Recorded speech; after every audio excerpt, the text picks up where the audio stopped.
Hey guys. All right, so quick question. How many are repeats from the class this morning? Awesome. All right. Well, afternoon, morning, you know. Depends on what time zone you're on. Well, some of the lighting stuff that I use is very, very close to Kevin. We were talking about that when we took that short break. And so, but I think I teach it maybe a different way. So it'll be interesting. It'll be cool. All right, so here we go. I would like to welcome everybody to my presentation called Creation. Creation, by definition, let's just get into that. Creation, by definition, is the act of making or producing something that did not exist before. We're more interested in the very bottom line down there. It says the act of making, inventing, or producing.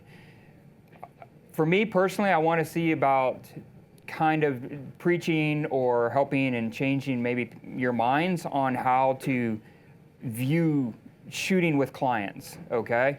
Because keep in mind, for a long, long time since birth, there was art. You got Rembrandt, Renoir, you know, those guys, right? And they made art. But then photography is only about 100 years old, you know? Think about it that way, okay? And then you had these guys like Stieglitz and a couple other people, and they fought tooth and nail to get photography to even be considered recognized as an art, okay? And that's important for us, okay? Keep in mind, we are shooting an art form, right? But I hear so many people go, well, I got a job to do, or I have this to do. And so by making this presentation on creation, my goal is to kind of help change things around a little bit and maybe take a better perspective in the fact that you don't have a job to do, you're being commissioned to do something. Speak in the same terms. And then you would start paying more attention to fine details and taking a little bit more pride in not so much like, if this light's bad or something, you can say like, oh, well, I'll Photoshop that later. You see what I'm saying? Because if you're being commissioned to do something, then that person is paying you for your style, your input, your voice, not flipping burgers at Mickey D's. You see what I'm saying? All right, so some of the images that were all shown, these are not professional models. These are normal, everyday, what would be high school seniors and not high school, college kids looking to graduate, enter the world, welcome to paying taxes.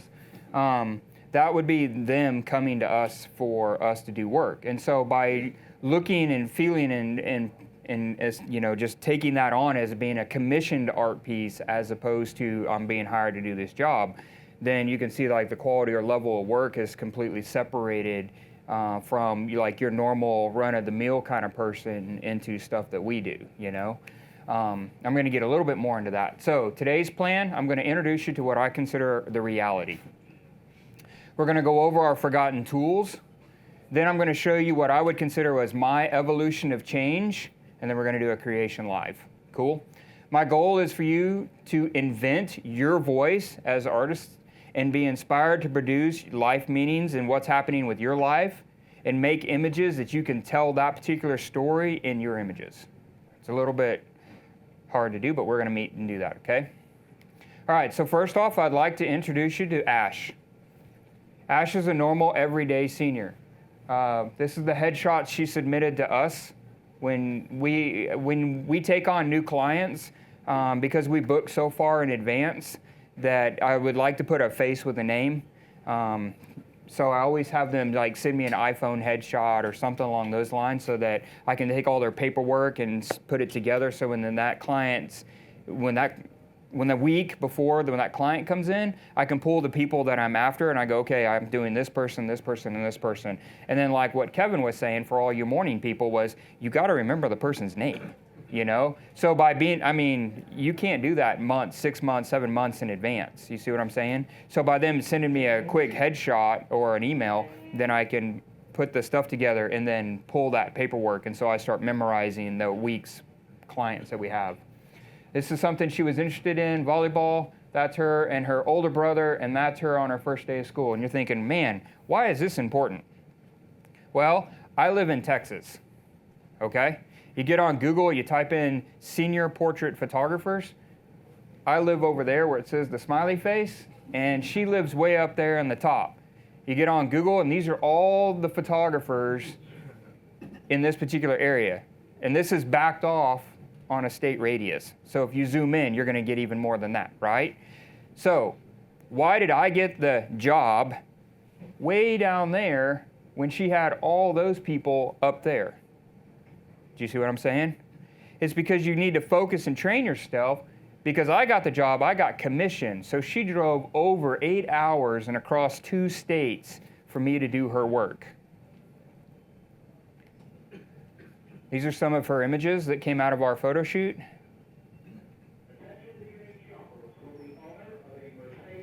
You're thinking, man, how in the heck did he do that? All right. Well, let's go over what we consider our known tools, all right? You know your light. You know your locations and where you go. You know your poses, and you know your lenses, hopefully. You guys got a clue on those? No? You want a quick rundown? Are you guys good with those? Quick rundown. Somebody in the back. All right. So lighting basically being, like, what scenarios do you want to use? Do you want a short light, broad light, hard light, soft light, that kind of stuff? Locations, I'm going to shoot this particular client, say, downtown in the alleys. I'm going to shoot her on this building. I'm going to go to these colored walls, you know, that kind of stuff. Poses, you kind of work those out by what outfits you're running. And lenses, earlier it was asked, do you shoot with prime lenses? Do you shoot with zoom lenses? I personally shoot all prime lenses. I don't actually own any zoom lenses whatsoever, probably because I'm old also. I actually grew up shooting Hasselblad and Sinar view cameras, so that was my reality into lenses and focal lengths. Hasselblad didn't make zoom lenses back when I was shooting them, so, you know, when my first 35 millimeter camera was a Nikon F3, and then my second was a Nikon F5, which I ended up eBaying to get money to buy the Nikon D2X because things went digital. Other than that, I shot all Hasselblad. So. But on the lenses, are you going to shoot like a wide angle lens? You know, are you going to distort? Are you going to shoot like a 200 and get the telephoto compression? So those are our tools. What I find by looking and critiquing other photographers' works is they forgot tools. They forgot the art behind why they do stuff. Like design.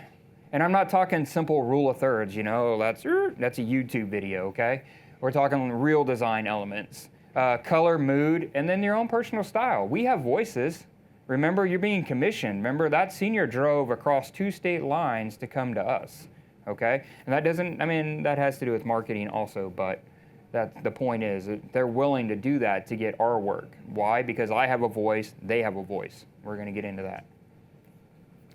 So let's go and kind of dissect that down a little bit, okay? So with color, anything that you shoot in the blues, they're going to tend to be more cold, more drab, you know, anything along those lines. Earlier it was asked what white balance, you know, everybody was asking, remember that question, what white balance do we shoot at? I was back there in the back, I said, well, I like to screw it up and shoot kind of cold. Well, if you want that moody, dark feeling, you could just turn your white balance down, you know, shoot something in, you know, in the 3,000 range or the 4,000 range and give yourself a blue cast over your images. Then using like a CTO gel, a warming gel, you can, you know, take one of those and stick it on the front of your light and warm that up so your person doesn't look dead from the grave. You know, she looks nice, but then your shadows and undertones have that blue cold feeling that you get and stuff. Bam, instant Photoshop, and you did it right there, okay? Warm tones seem to be a little bit, you know, happier, more lovely, more feeling. If you do family portraits or weddings and things like that, okay, skip the wedding part. But if you do family portraits and kids and you want to try to warm things up a little bit, make it feel inviting, so that's what warm colors. Mood. On your images, do they have a certain look to it? Are they fierce? Are they calm, elegant? Is she jumping for joy? Is she screaming? And does she look like she's in pain? What mood does your image do? Now, when we get to doing the creative live part of the photo shoot, we're going to work that mood a lot. I'd like for you to kind of see how we do that. And it's real important to bring that into the images themselves. On your personal style, what's going on in your life right now? Okay? So for all the parents in the house, Our kids are either in school or getting ready to start school. We live in Texas, so we start next week for school. And that's real big right now. So with a lot of things, are you changing the outfits on some of the models to be more back to school, bringing that in, that last minute hectic panic, that? Are you bringing that in? That's what's going on in your life. Are you bringing that into your images? That's you as an artist. What's going on now? Did you have a life change? I know for a long time, I would start to shoot in cold, and I was shooting moody and things like that. But then when my baby girl was born, I got blessed with my first child being a girl. And so it was really funny. I go back and I look through some of my work, and it was a lot of warm tones and things like that because I was happy and feeling joy. And, now kids are gotten older and they're taking my money, so I'm back to cold. But that's kind of it. What's happening in your life now that's affecting your work as you're going in and shooting, okay? And I get asked all the time, how in the heck am I to find my personal style? And so when you look through, any of the art walls or, we go to the big trade shows. You guys probably do it too, like WPPI and, other things. And you see these amazing photographers where they just have these images up on the wall, and then people recognize it and they come up to you and they say, hey, I saw your image. Well, when the images are big like that, the taglines are so small, unless you're like, right up on it, you're not gonna see the tagline. So how do people recognize it's your image and that's your style, okay? So for me, when I was in art school, one of the really good things that happened was as a teacher just made it, short and sweet. She's like, you want to find your style, it's easy. Just go to the newsstand and buy the magazines and the articles and stuff in which the genre of photography you want to shoot. So I like fashion work, so I like to pick up the different fashion magazines like Harper's, WV, those kinds of things. And I'll go thumbing through them. Of course, you have to buy them. And any image that sticks out in you, you rip it out, and I just put it in a folder. Well, on a cold winter day when it's snowy and it's like outside and you're making hot chai tea or something like that, you can break out your folder and it's going to be thick of tear sheets, And I just put them all over the living room floor and then kind of step back. We have a little stool. I like to stand on the stool. Chair works just fine. You want to get on top, look down at the images. And the images that you're like, oh, that's cool. Because keep in mind, at one point, all these images tripped your trigger. They all were cool at one point, right?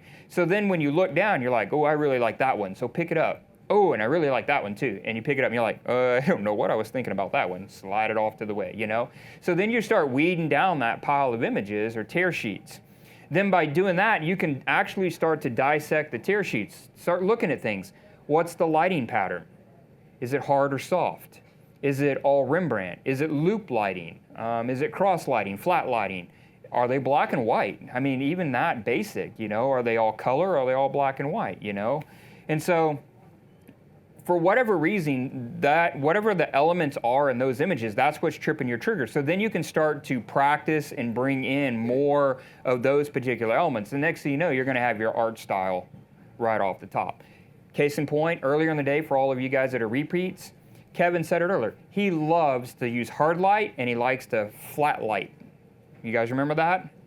Me personally, I like the loop lighting, but I'm a hard light fan. So we're the same thing, you see? And that's just kind of the stuff we like. That's how this came about. All right, so then you have your lifestyle, your personal art style, and keep in mind that the client has now hired you. So you've got three of the factors. You're missing one factor, and that is, what does the model have to say? So today we're all shooting for everybody. Do you remember the model's name? Sophie. Awesome, you guys are great. Sophie. For all the new people, this is Sophie. Just wave, say hi. Okay, we're gonna shoot Sophie later. But what does she have to say, okay? So if we were to do a bio on Sophie, she's an athlete, she's been a gymnast, she looks like that, she's got blonde hair. I mean, it's about as much as we get. We do get a few more little tidbits in from, when we do an email or when they send out a little bio so that we get to know them a little bit more. But I've also noticed that I won't set my studio when they come in. So then they're pretty much ready to go. And while I'm grabbing lights and setting up light stands and plugging things in, you can like short talk with them. And so you get to kind of know them just a little bit better. So what does her voice have to say? Basically, my tip on this is to look at their fabrics, you know, when they bring you their wardrobes and their clothes and stuff like that. If they're like all black, then they're kind of gothy dark. Does that make sense? So maybe like low lighting would be the best way to shoot them, you know, something that's just extremely moody, hard lights with like a snoot so all you get are eyes, and those kids are always like, that's so cool, you know? But if you get somebody who brings in a wardrobe and it's like Forever 21 on the whole thing, you know, then you start using like broader lights and it's a little bit more bright. Maybe throw on some warming gels on the background and kind of warm that up just a little bit. So you kind of see where I'm going with this. So you can look at their clothing, you can figure out their mood or their voice and incorporate all that into their stuff. And last but not least is teamwork, okay? This photograph is the first image that we had that actually made fashion TV, which for me was like a career break into the world. This is a normal, everyday senior. When she came in and we did her senior stuff, she photographed so well that we wanted to actually risk the job and not hire a true professional and bring her back in again.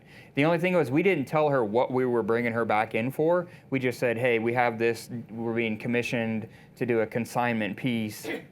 Would you be interested in doing it? These are the specs. She was like, yeah, you know? And so we asked her, brought her in, which was hilarious because the whole time she didn't ever call us back and ask, but then when she walked in, she's like, okay, so on the spec list, it says that I'm gonna be bald. Is that gonna be like photoshopped or something? And I was like, nope. And I handed her a Bic. She was like, I'm out. And I was like, no, really. She really does have long blonde hair, but this is a special effects cap. So she was actually in makeup for like 3 hours to do this. But the teamwork part is basically her working with us, working with her. It's a team effort. Photography is not necessarily always a one point of view. Mood boards. Does everybody know what mood boards are? No? Good. Mood boards are, go down to Hobby Lobby. Do you guys have a Hobby Lobby here? An arts and crafts store? What would be like an arts and crafts store? A Michael's? We have a Michael's in Texas, but there's another store called Hobby Lobby. It's kind of like the B&H of art stores. It's like, oh, and you know, just you could go crazy in there.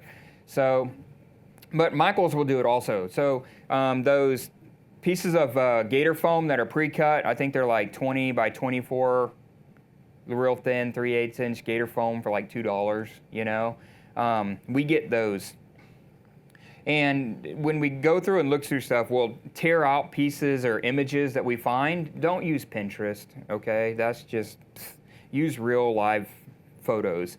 And you tape them or glue them to the board. You just kind of make a collage, and that's your mood board. So then we've studied her for, you know, a couple weeks, and I have assistants at the like high school kids. If you guys are photography studios, then you can get high school kids to help volunteer and tell them that all you want to do is rip out magazine pictures that you think would be cool for this particular senior, use a glue stick and stick them on the board. I mean, it's an easy thing to delegate that job to. And so they'll make mood boards for Soph here. And so when she comes in, while she's in hair and makeup, we can show her the boards, which have got like sample pictures and lighting and styles and stuff on them, and show her. And if we're like, hey, what do you think? She's like, that's cool. Then you have a clue on what her brain is thinking. Does that make sense? So you've already introduced yourself. You've already looked at her outfits and got ideas. You've shown her pictures that you think are cool that, well, she thinks is cool. You see what I'm saying? You're like winning every category. So before you even picked up the camera, you've already won the photo shoot. In other words, she's going to be like spending chunks of change with you, okay? So here's some samples. This is David Beckham. I mean, if you're going to shoot a guy, what better guy to shoot, right? And so these are images that we tore out, and I actually had to do like old school copy work, and we put them all together. And then we showed the senior guy that came walking in. And these are some of the images we shot of him. So they're not copying. You're not copying. You're just trying to show them the look, feel, and style. That's what a mood board does, okay? Basically, in my industry with kids, because I am dealing with, 16, 17, 18, and then also 20, 21, 22. So I'm dealing with the college and the high school graduating. That's kind of like dealing with Facebook, Instagram, and Twitter. Like down here, you can be like, oh, I'm on Instagram or I'm on Facebook and all this other stuff. And the next thing you know, you're the only 40-year-old person on Facebook left, and your whole entire market is shifted to Instagram. And about 2 weeks later, they've all shifted to something else, So keeping up with that is definitely a hard thing to do. So for me personally, I like to stay on top of Fashion Week and what's kind of modern, what's coming out. Fashion Week actually is debuting here in about a month or so. And that will give you like what the new brands are coming out, what the styles are starting to come out, any of that kind of stuff. And then the most and biggest thing is if you see somebody doing something and it's starting to flood your social media, take a mental note of that and stop doing it. The biggest one that kills me is the glitter. You get a kid and they're blowing glitter and it's flowing out of their hands. I'm like, really?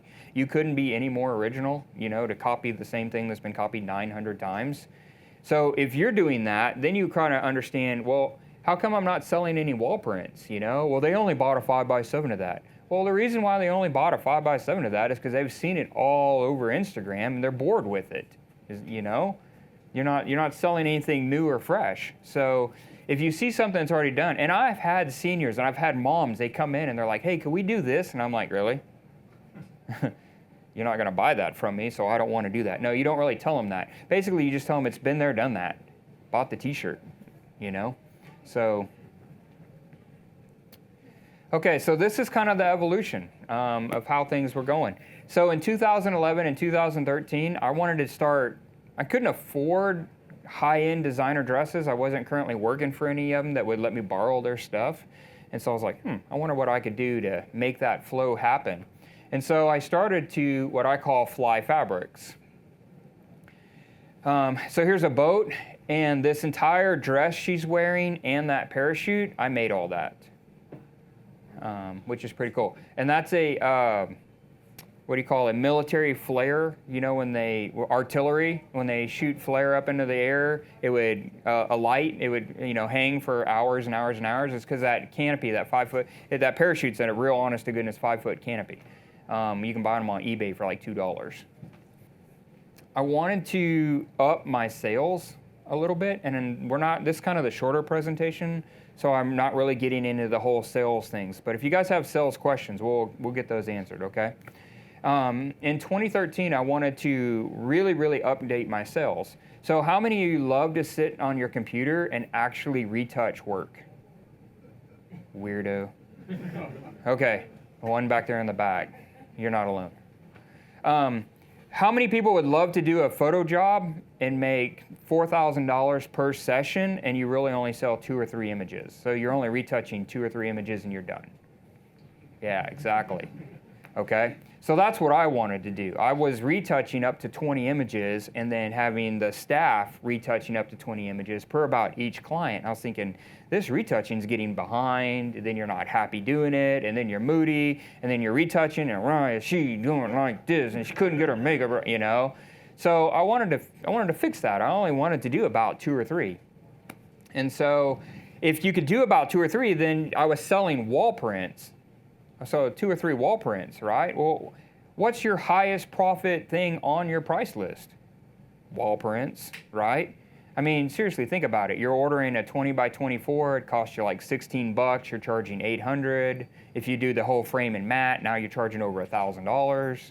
You see where I'm going with this? So why not sell 2 or 3 of those and bada boom, you're done, right? Besides, our seniors, they're after that one stellar image because it's more of a fashion-based campaign with their images. We don't actually do like albums and, lookbooks and that kind of stuff. So I was actually having to work harder to do that kind of products, and so I just wanted to go with straight prints.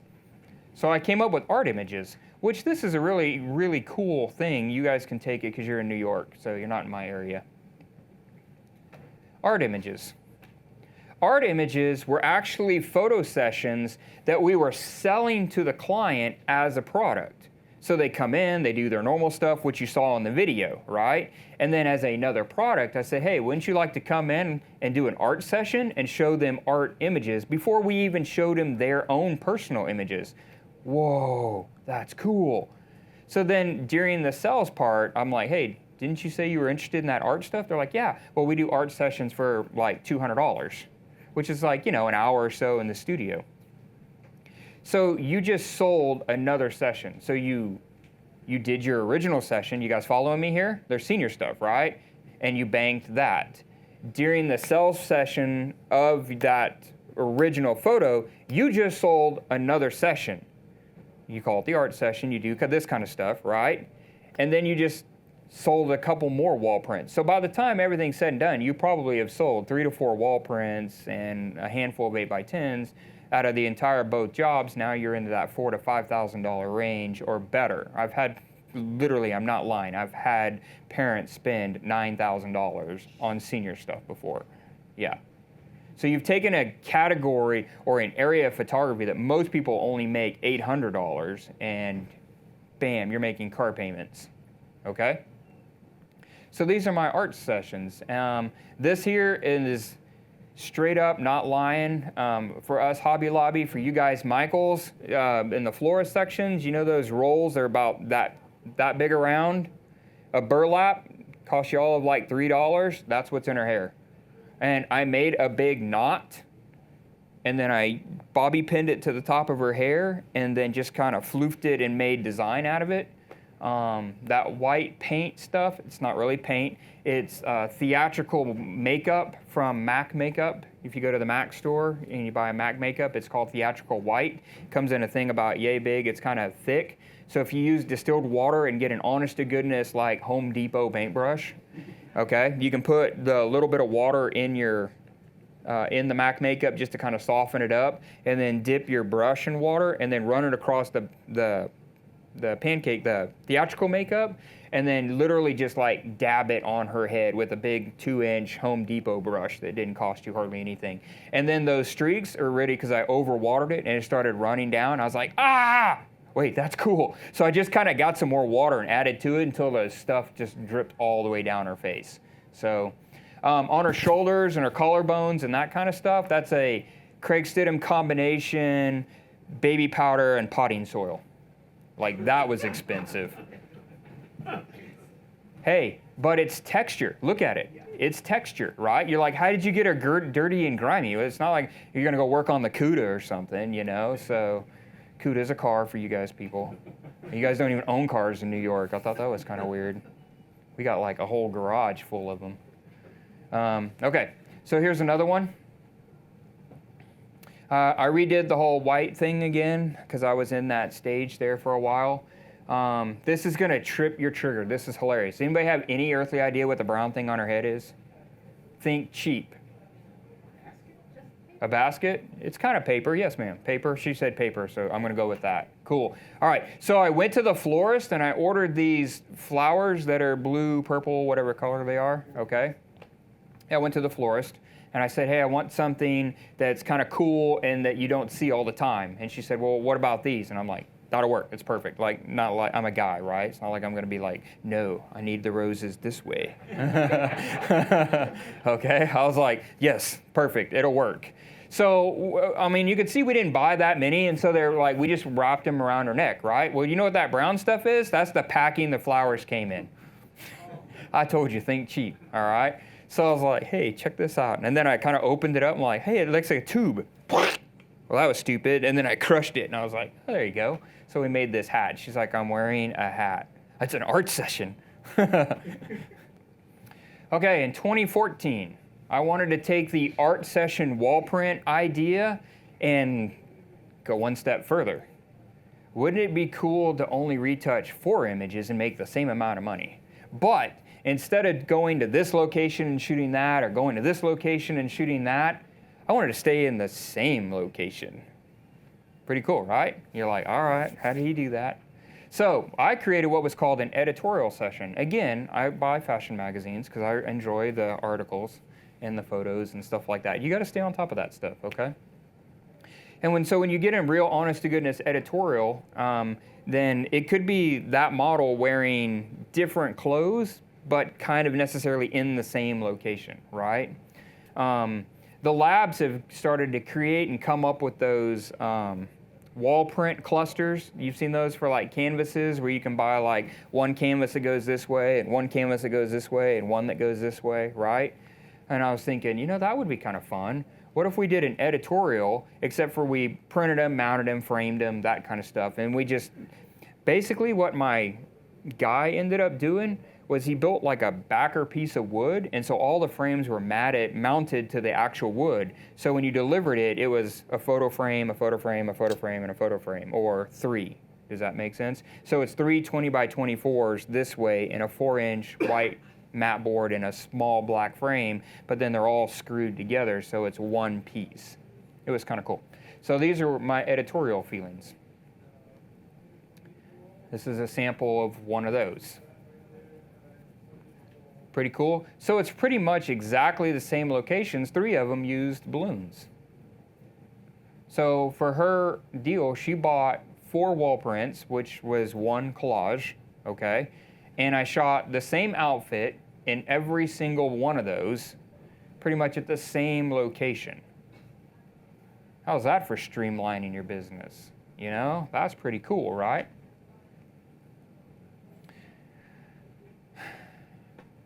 All right, I'm not showing you a lot of those because those are real popular right now, and so I'm not giving away all my secrets. In 2015, I really, really was like, man, living in Texas is hot. I was doing a photo shoot. I'm going to get off subject here a little bit, but I was doing a photo shoot right before coming up to here. We were shooting on the desert floor. The images are on my Instagram deal if you guys are interested in that. But we were shooting on the desert floor. It was 110 degrees with no clouds in the sky. And you're just, blue jeans, holes, you got a bandana wrapped around the back of your neck because you're burning, you're just sucking water, like, take a break, and drinking water. That's our area. That's what we have to shoot in, So I was thinking, man, how am I going to beat the heat in this area of time? I was like, well, go indoors where it's air conditioned. So I started to break up the beauty sessions. Beauty sessions are just that. And the way we're advertising it is it's just the model, like raw and uncut. There's no props, nothing fancy. It is truly just her. These have been a massive game changer for us, So literally, other than the red lipstick, if you want to call that a prop, other than that, her hair's back. It's not even done, right? Minimal makeup, beauty shot. It's been a huge game changer. Okay, so basically, hopefully, it's been kind of a quick presentation, 35 minutes worth. That if you kind of look at what we've kind of gone over, then hopefully we've gone over the making, the inventing, and producing. You guys cool with this? Awesome. So back to creation, which is the definition of making, inventing, and producing. So that's my formal presentation, and then we're going to move into this. I've actually been shooting the Bowen strobes like this. I've been shooting them now for about 12, maybe 13 years. They weren't even really recognized in the United States that long ago, okay? And I needed a light that was kind of cool and powerful, and like Kevin was saying, if you're going to buy a lighting system, buy the lighting system that will give you the abilities to have lots of modifiers. But because I went to a photography school, I already knew that. So I was looking for something that I could be very portable with, because I didn't own a studio at the time. Keep in mind, freshly graduated, okay?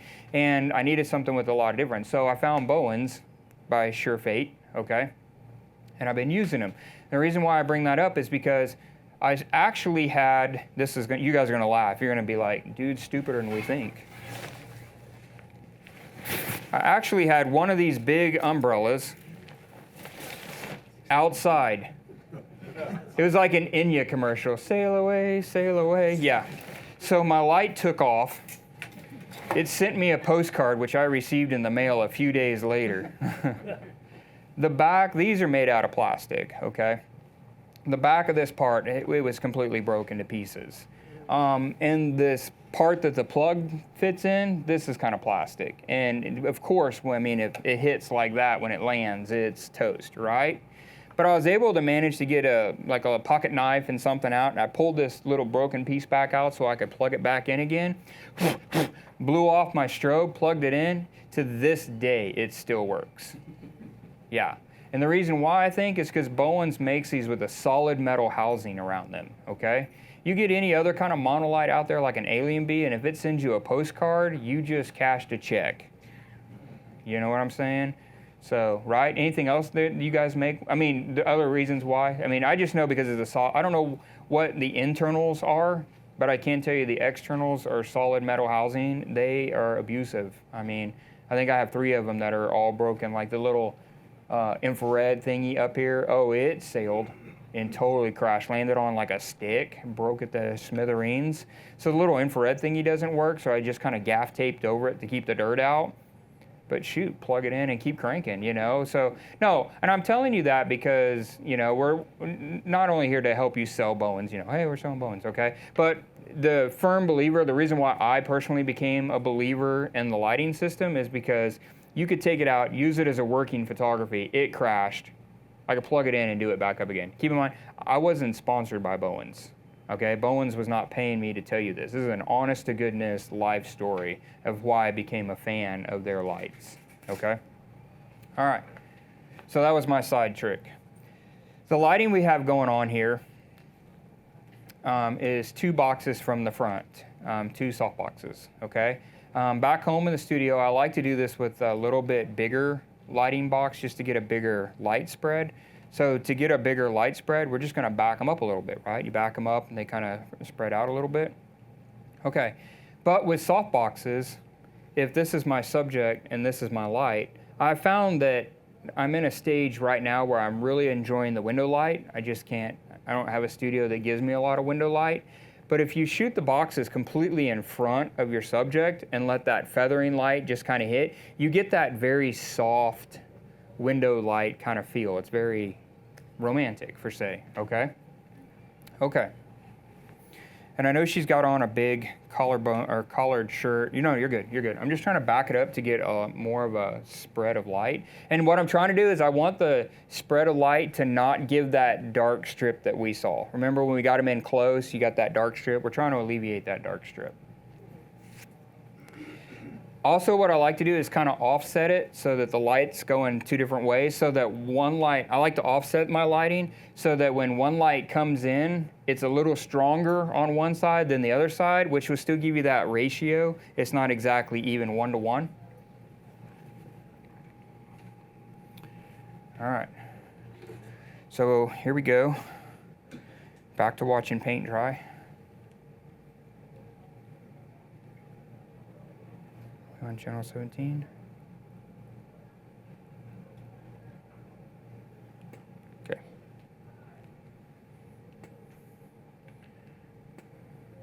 All right, so I'm at 5.6 and f8, so I've got a 1-stop ratio.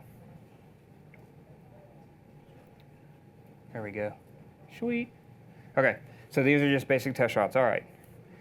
So with this kind of soft lighting and, you know, all it is, so we want to kind of bring that back into our image. So we're going to go back to the presentation. Now we're going to start asking Sophie here, and we're going to kind of play with the moods a little bit. Kind of fun. So I'm going to shoot out a few, and you guys can watch them come up as they come up, and then we'll pause. If you guys got questions for those, we'll answer those, and then we're going to change the mood and settings again. You guys good with that? That's how this format works. All right, so nice soft hands. Key them up. Yep. Breathe out your mouth. There you go. Real soft, lean forward. You need something to stick your foot on. Hold on. Kind of like posing 101. If right now she can't control the upper body too much because the lower body is just laid across. Yeah, like that. So now I'm giving her something to pose her feet up on, so now she can control her upper body because her lower body's now stable. If you had an apple box, that would be perfect, but don't forget when you pose the upper body, you have to pose the lower body too. All right, roll this one in, lean, turn, there you go. Chin up, babe. Bring your face back, back, back, back. Stop. There you go. Soft. Breathe out your mouth. Bring your face around. Bring it around, bring it around. Too much. Back, back, back. Stop. There you go. All right, I find this hand to be disturbing, so we're going to turn it this way, make it easy. Keep in mind, she's not necessarily wearing the right clothing. And then bring your face. There you go, like that. One more.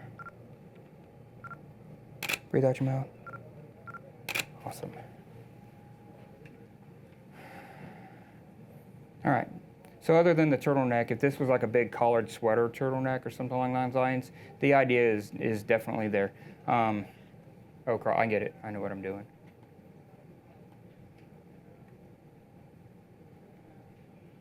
Maybe I don't know what I'm doing.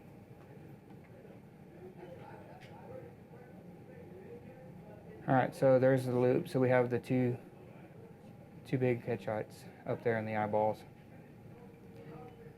Is that kind of fun? Something kind of soft, simple, just 2 lights, 2 strip banks. If you had a bigger strip bank, like a 3 foot by 4 foot or something, and it would come across, you're gonna get a way more wraparound. So then things start to turn off pretty good. It allows you and her to move a little bit more, so you're not so precision lighting, okay? What do you guys think? Yes? Kind of getting it? Okay, the feedback helps us as speakers, you know? Okay, so now what I'm doing is just, I'm changing my ratios, but we're changing our directions.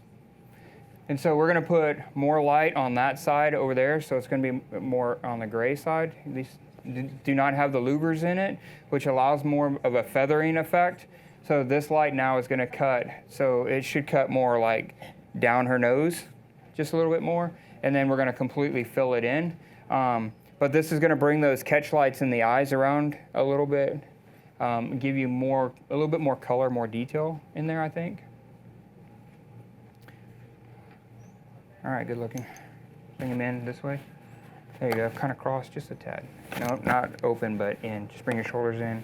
There you go, bring in this direction, lean, and then keep your face. Okay, stop, chill for a second. Can you hold it? Yeah. Okay, now watch. If you notice this, I said bring her face back in just a little bit, and kind of did exactly what Kevin does. I made the light almost on the same plane as her, so I'm flat lighting this, okay? Chin up just a hair, there you go. There they go.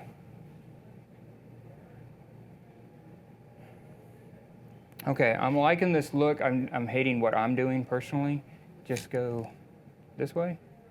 Okay, so see, she looks like she's kind of ornery, like she doesn't want to be here. Does that make sense? This is because I'm standing, okay? Earlier we were talking about how in fashion, if you shoot with your lens plane and you always shoot a little bit lower, I learned that as shooting under the chin. Okay, so what I'm going to do is kind of run this exact same thing again, and it's going to relax your eyes so they don't look so tense. But by dropping the focal, or dropping the camera plane underneath her chin a little bit more, you're going to get that more inviting look. So she's not going to look so stern. You guys are good with that? Okay. When you do so, a real good technique is like Bruce Lee stance you got going on, so you don't wobble a lot. And if you support the weight of your camera, which is the lens, under, I always tuck in my elbows, okay? I use the little red blinky thing up here on the top to focus on her eye, and then I drop my body straight down using my knees to do that, okay? And by doing that, you make sure you don't tilt the lens, because anytime you focus here and then you move, as long as your camera moves on the same plane, it'll stay in focus, all right? All right, bring it in. There you go. Oh, my bad, that was a misfire. There you go, babe. Bring it in like that. There you go. There you go, one more. Awesome. That one's a misfire, but there we go. A little bit more romantic, a little bit softer image, more comfortable, see? And that's just by shooting under the chin, just a tad. Good technique to learn. And I pretty much, you do that all the time, right? Shoot under the chin? Pretty much, yeah. I'm pretty much like always shooting under the chin, so. All right, so enough with the soft light. You guys good with that? All right, shut your eyes. Ta-da, boom stand. Most expensive system. Yeah. Fellas, you don't understand what a privilege it is to have Kevin as a boom stand. Something I'm qualified for. All right. As you can see, we're totally MacGyvering this, but the little floor tauntaun stands are awesome. All right, so when we use my hand to meter, I'm going to meter my low light. It should be really low in power. All right, so I have 2.8 coming out of that and F8 coming out of that. So we'll just raise this one.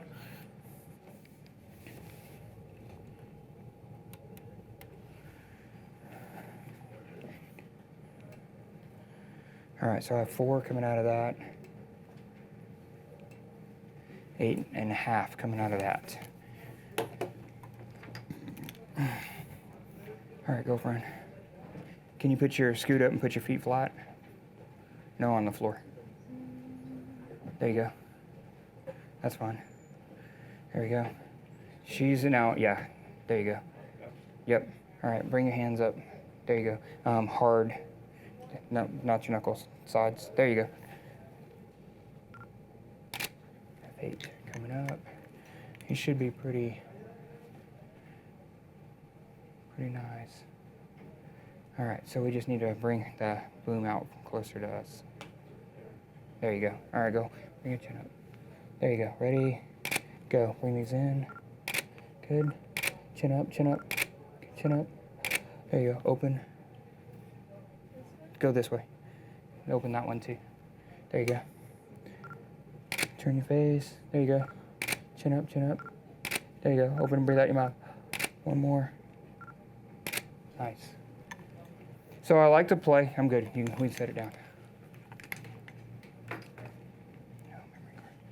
So this is kind of clamshell lighting. I like to play with the hands. Sometimes you can, if you guys learn from like Monty Zucker, he was the ninja master of hands, by the way. If you guys don't know that name, write it down, go home on YouTube, Monty Zucker. But he was the guy that invented like to key the hand one direction, don't show the palms of the hand, which you've already seen, I broke that rule, So I like to play with the hands. I do actually, when I shoot, I like to shoot in little bursts, because then you kind of get the feel of how that lighting and how that model is kind of working in.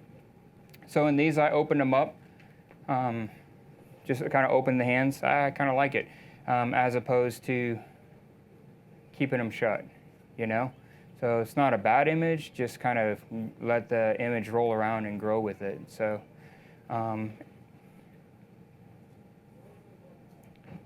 just trying to figure out, zoom in.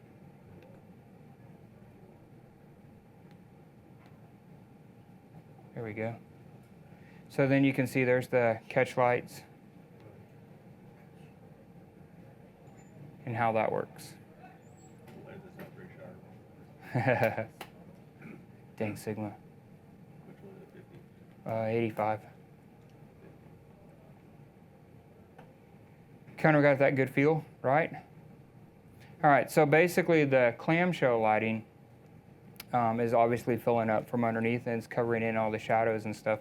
I've kind of figured out if you get that ratio kind of close to one another, that beauty dish that it normally gets, with the forehead and the chin or whatever, you can kind of feather that out a little bit. I do actually like to use a strip bank for the clam on the bottom because of that soft quality of light that's coming through will kind of smooth out that beauty dish, that hard glare that you kind of get out of a straight up beauty dish. Does this have both baffles in it? So this one has both baffles. You know what baffles are, right? The diffusion stuff inside the box? Okay. This one has both. So the ones I shoot with at home have both baffles in it too. It kind of just mutes that light and makes it as soft as possible. And that's why we're not getting that beauty dish straight, the forehead thing and stuff like that, okay?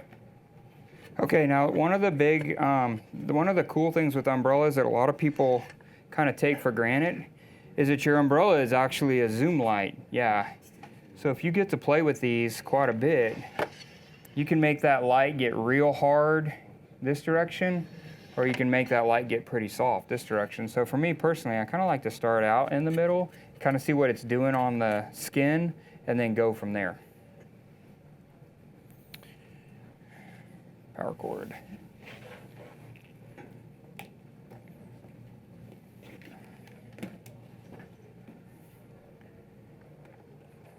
Now, I was joking around and telling you that I'm not a huge fan of reflectors, but you can do,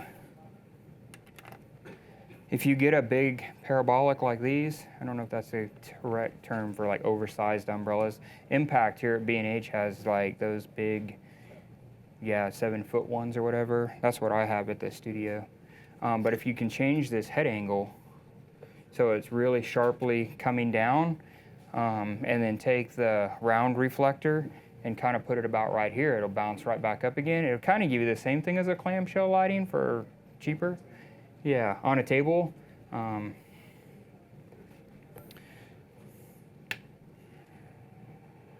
Okay, so when I like to start with an umbrella, see how the light comes up and then it gets a little darker right here? Okay, so you can see that now if you use an umbrella and it's backed out a little bit, now you can see where you're shooting on the feather. So it's feathering out just a little bit. So a lot of this hard light is kind of passing by, so it's softer, you see? Where if you bring it in, now you can see where you kind of have like a focus light, okay? I don't know if you guys have tried this out yet, but if you take these big ones and kind of collapse your umbrella in a little bit, you get just this really nice modeling light going on. So I like really big umbrellas for that reason, because now you can kind of, if you get them, I personally use just all these real hard silver kind, and then if you kind of collapse it in like that, you kind of get that focusing effect. All right. All right, so if you start off kind of with your hand and you wrap it around where your light goes, you can see right there that, see my hand, it's pretty well lit if it's on the same plane. And the further I bring it up, it starts to become kind of dingy, okay? So I know that a lot of people say this common sense, your sweet spot's gonna be behind your deal, but what if you start zooming it? Does that make sense? How big is that sweet spot? That's the real question. How big is it? So if we bring these up,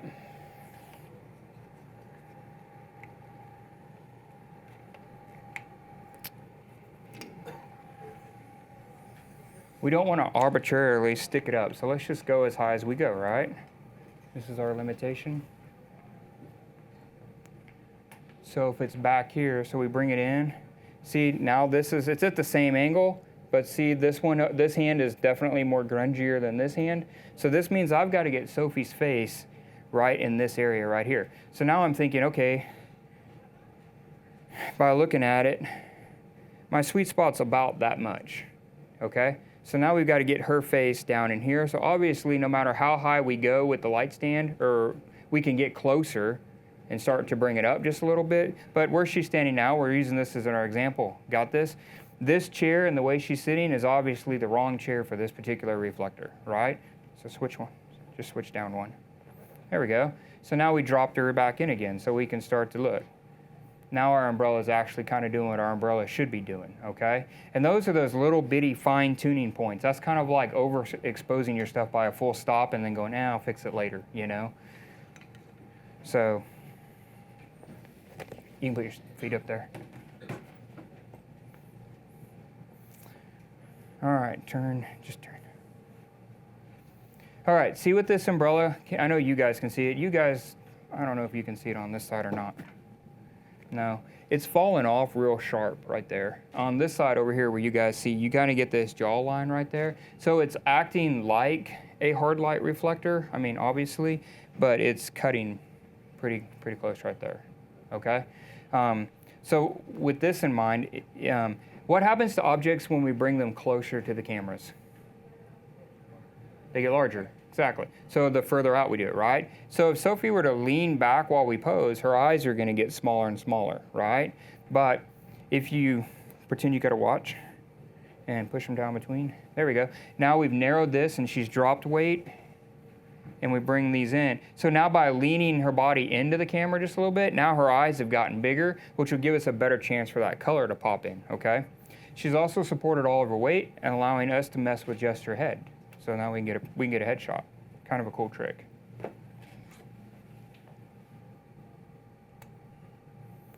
Five, 6, 7. So let's just go 5, 6 and a half. 5, 6, 7, 2 stops, or 2 tenths. 5, 6 and a half.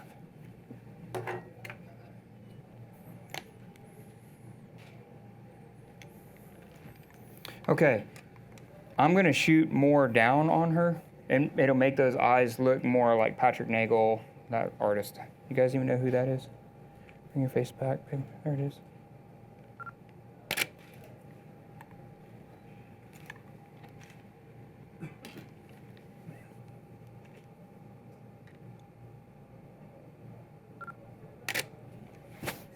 Pocket wizard trick, you gotta cover it up if you get close.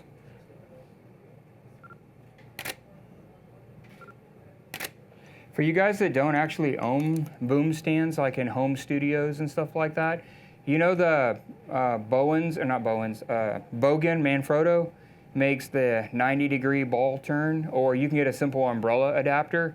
If you mount your strobe to an umbrella adapter, you'll get your strobe off, so then you can actually shoot under it and you're not fighting the light stand for space.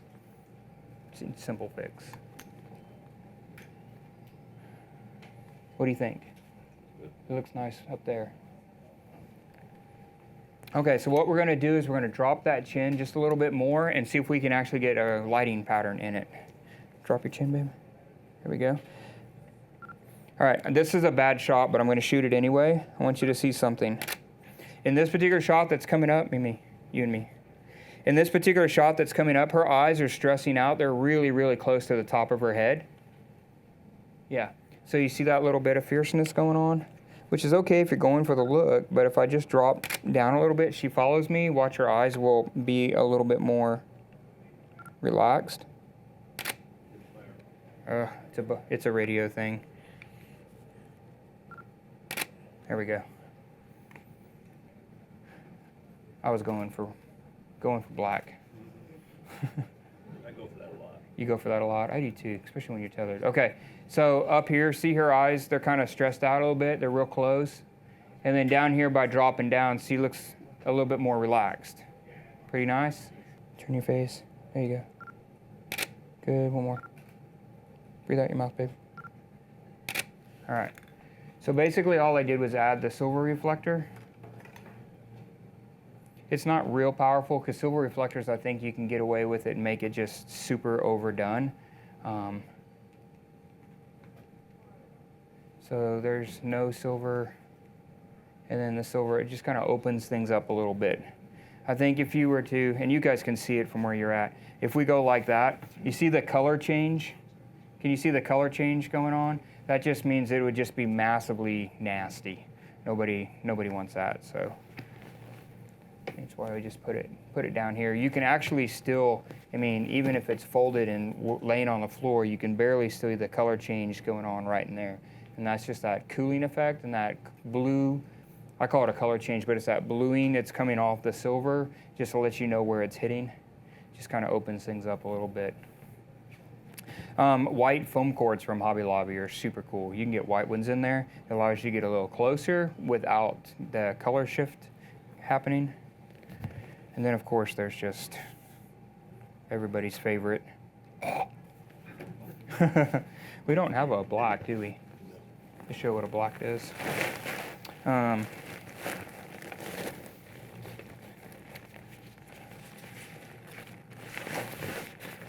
Sometimes during the holidays, you guys can find black velvet at the cloth stores for fairly inexpensive. If you gaff tape those to like 4x8 foam boards, you can make a fairly inexpensive, like dead black reflector, and you put that in pretty close. Especially if, like when we do, say she had a twin, right? And so mom's going to be like, can you get both of them in the same picture? Well, if you had black, then the black would work on one and not necessarily carry over, because her skin would reflect onto her skin, and then black would work on that side, right? But if you got black velvet and you put it, instead of this way, and brought it in a little bit this way, that black velvet sucks in so much light, you get a little effect on her, and you get a lot of effect on her, but then it would be the other way around. So you can actually do two models and still do that fashion look where you cut the cheeks in by black velvet. It's kind of fun. You can kind of see this. Turn that way so they can see. You can kind of see this a little bit. I mean, it's so small I got to get it in close, but you're definitely looking like right in here. So see just a little bit of that subtractive lighting. Pretty nice. All right. And then let's zoom this out and kind of repeat the same shot. And bring this in a little bit. Now you can already see on the whole deal where her face is starting to kind of really soften up just quite a bit.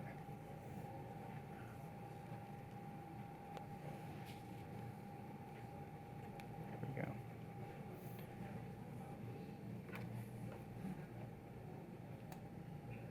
I lost a little bit of light. I lost a third of light doing that.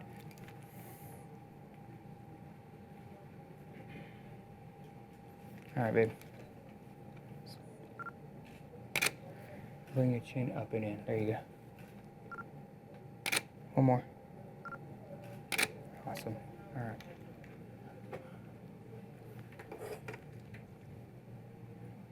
There we go. Just an overall different kind of feel. If you bring it from the side, you get that texture lighting going on, which is super soft. Again, these are just different looks we're just trying to go for really kind of quickly with the same modifier, so you're not buying a ton of equipment, you know? You can do this with pretty much the same stuff. There you go, bring your face. There you bring it back. There you go, right there. So, oh, I thought you were asking a question.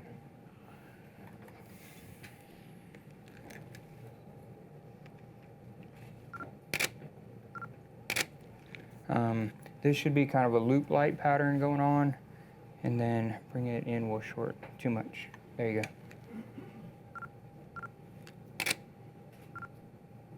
Awesome. How did you move your light? You didn't remeter. I know, I should have. No. I assumed. No, it just kept the same distance. I've owned these though, and that's just one of those.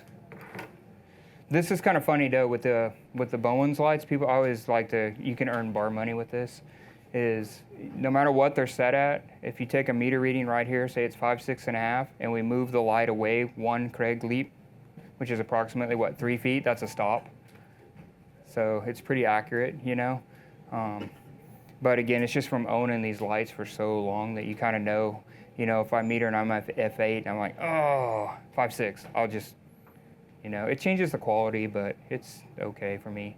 This is something that we were talking about earlier. See how it's sharp and then it falls off kind of gradually? That's a kind of a resemblance of soft lighting, having it pulled in. It's kind of bouncing around and fermenting a little bit more before it comes right out. And here we had it wide open.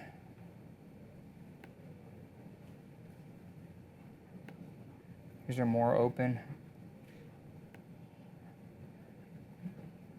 Sorry. Yeah.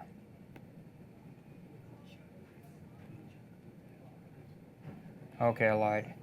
These right here are where we zoomed it down. Can you see this? Can you see it right here? See how it's zoomed down? It's uneven around the edges. So we back that back out. So these are the zoomed down images. And then these are the wide open images. Oops, go away, stop. We can see the outside of the umbrella right there, and then the catch light is on the inside. If you're trying to dissect other images, like you see them in magazines and stuff like that, if you're trying to dissect it, then this right here is a telltale sign that they used a big umbrella or a parabolic of some sort. But then they also zoom that umbrella in, because you can see the hard edge where the light went, and it's perfectly round, but then yet you can still see the edges of the umbrella. If you see something that's hard and it has the octagon looking stuff, that's the boxes. All right, here, this is out again. This is out. This is our demonstration of out. I mean, the umbrella being out, but then out. I'm trying to get to the clamshell. And then this is the clamshell that we used. So again, you can see the one light here and one light here.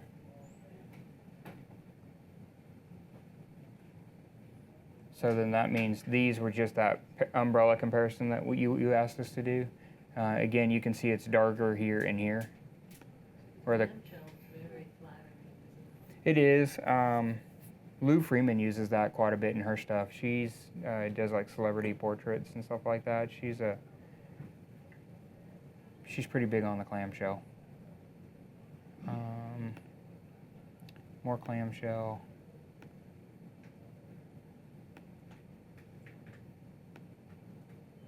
All right, this is the two strip banks, and this is one strip bank where it was the one where it was kind of moved closer to the front, and the other one was doing the fill, and it only gives you the one catch light in the eye. Doing kind of the same thing.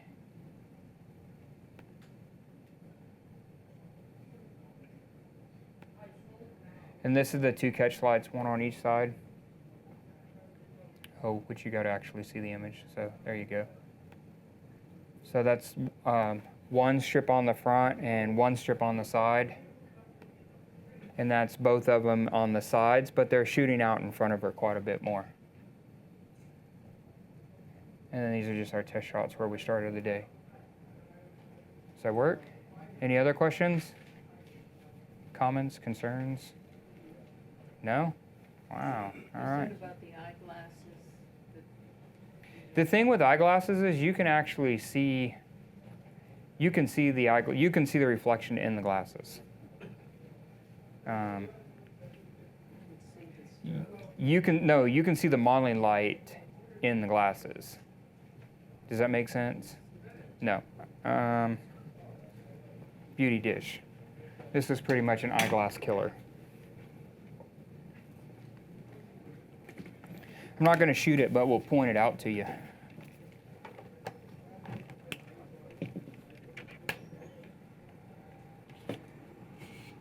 All right, so here she is. Can I borrow your glasses? Watch out. You can't see anything. I mean, kind of. All right, come step over. Come on. Interactive photography.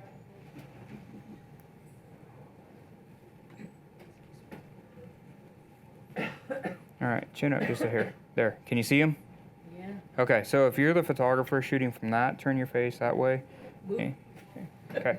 And so you can still see that catch light right there in the corner, which means you have a couple options. Easiest option is to raise your light a little bit and actually bring it closer. Now, I want to get that same pattern and just kind of bring it back down again. Can I see it from there? Oh, I can't see it from where I was at. Turn your face. There you go. Chin down just there. There you go. There you go. So then you get rid of the glasses. Does that make sense? So if from that position again, if I brought this light just back a little bit, there, you can start to see it's exactly, you can see it right there. So a lot of people think that when you're trying to get rid of the glass glare, they try to start backing that light up, and it's actually if you bring it closer, you know. Don't forget to change your power because you brought your light closer.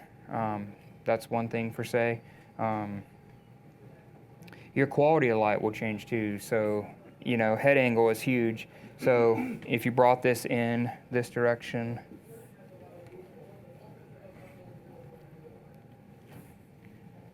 Yeah, so lean in just a tad. See, now that little bit of lean gets rid of that, right? You know, so might bring our head angle back just a little bit more. So it kind of matches. Is that okay? Answer that question. Anybody else got another question? Look better on you. Sometimes use the white dish rather than the silver. Yes, I actually have one of each. The white dish is very nice. The silver dish just gives you that,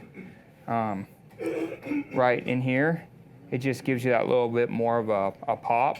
I know one thing that our makeup artist does before our models get on set is they actually put that lotion on real fast. Now we don't lotion their face. We actually lotion their face a little bit before the makeup artist is ready to do the actual application of makeup. So when they come in the studio and they're bare, then they put the moisturizing in and stuff like that. Only because it hydrates the skin. So when it does that, then it poofs up, and then the makeup goes on evenly, and it's not so, you know, you don't get that cell texture is what she calls it. So I know she does that.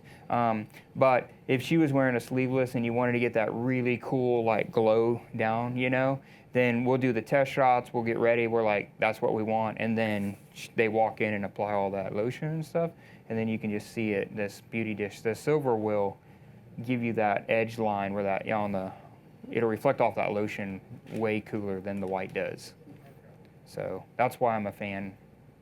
You know, I like that skin to kind of glow a little bit. So Her hair is very light. Yes. If you had a dark-haired model, you'd be doing some hair light or something? yes, yeah, if she was, you know, all black hair, but this is a really interactive demonstration. But yes, I mean, if I say, for instance, because you were asking the beauty dishes, if I'm shooting this one here, I actually like to put the white one that we have with the grid spot on and stick it on top as a hair light.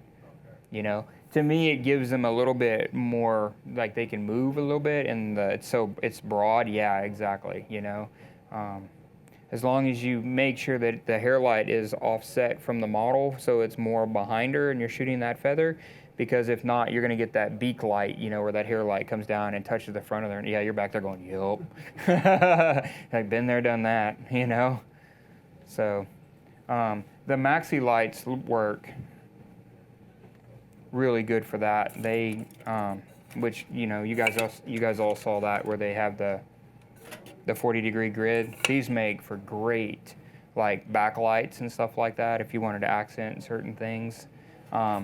We'll use them where we'll put one down here and light this section of hair, and then put one up here and light this section of hair. So they're pretty nice control.